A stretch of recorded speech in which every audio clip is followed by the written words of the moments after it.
Alright, this is the rear axle on a 2011 Ram 2500. It's got a 6.7 Cummins in it, and thought I'd make a quick video here on how to change the differential fluid.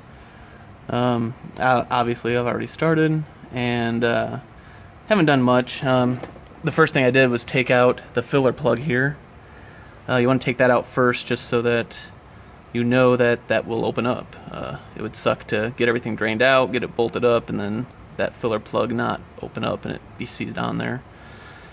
So that was the first step, and then I went around to all the outside bolts and took all of them off except for two.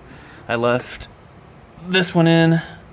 I had it loose, but had it in there, had it threaded some, and then the same with one over here.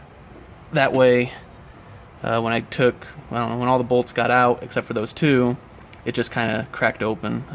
It was a real easy process, didn't have to hit it with a mallet or anything like that.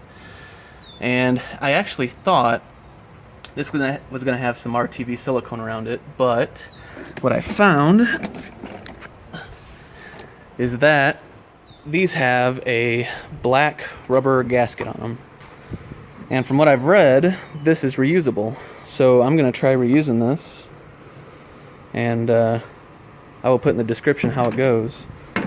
Otherwise, I've read that some people just leave this off and just use RTV silicone. Make sure if you do that, I'd use the high temp red silicone.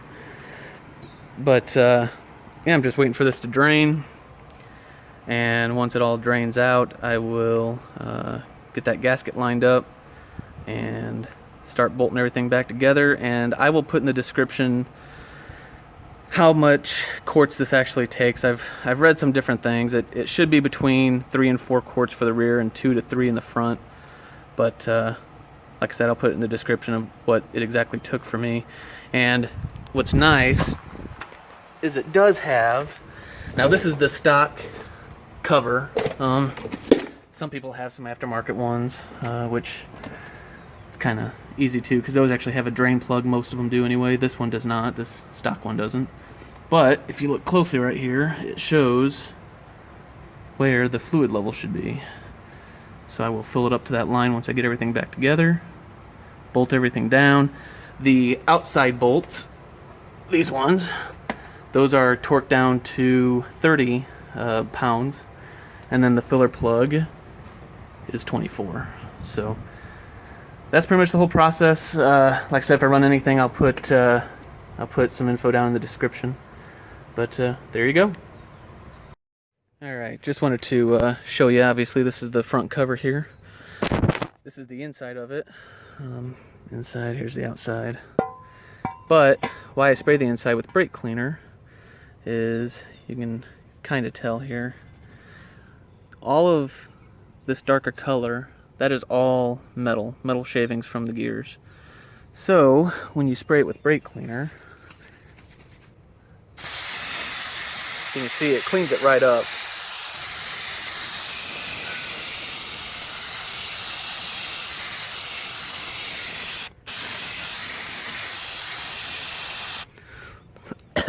Man, so that's why I clean that. So I'm gonna take some of these shop towels here and wipe it down and make sure that gets all nice and clean, get all that shaving, all those shavings out of there, and get it back on. So there was a couple things I forgot to mention that I just kind of realized, but I would not use RTV unless it's like a last case scenario, at least not on this.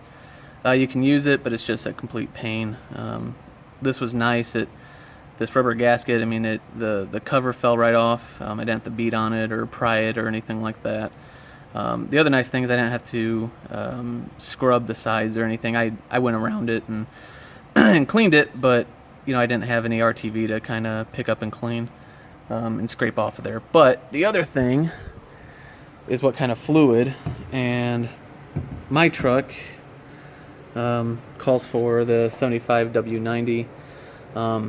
Again, this is a 2011 Ram 2500 with the 6.7, and then the owner's manual here says to inspect it and possibly change it. It doesn't necessarily say change, it just says to inspect every 15,000 miles. So, you know, I've read that people change it that often, but I would say if this is, you know, just a daily driver kind of vehicle, and you're not towing, or a fleet vehicle or anything like that, I think 15,000 miles is a bit excessive, but to each their own.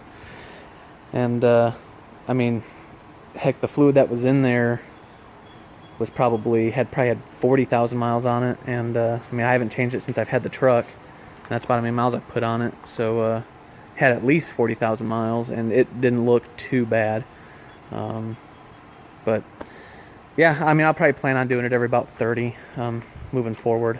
It's probably something I should have done anyway. But the other thing is that on that plug, there is a magnet on the other end of it. You want to make sure to clean that really good, because it's going to have shavings, and they're going to be well, I shouldn't say microscopic. It's going to be like a putty though, just because it's really fine ground down metal shavings, and that's completely normal, unless you see chunks or something. You know, I mean, parts wear out, it happens. So there's that as well. So yeah, I think other than that, I mean, it went smooth. Again, I torqued down these bolts here along the edge. I torqued those down to 30 foot-pounds, and then the plug itself I did to 23. So pretty straightforward process. It's not tricky. Went just as expected. So got any questions, just leave them down in the comments, and I will answer them if I know the answer. Thanks.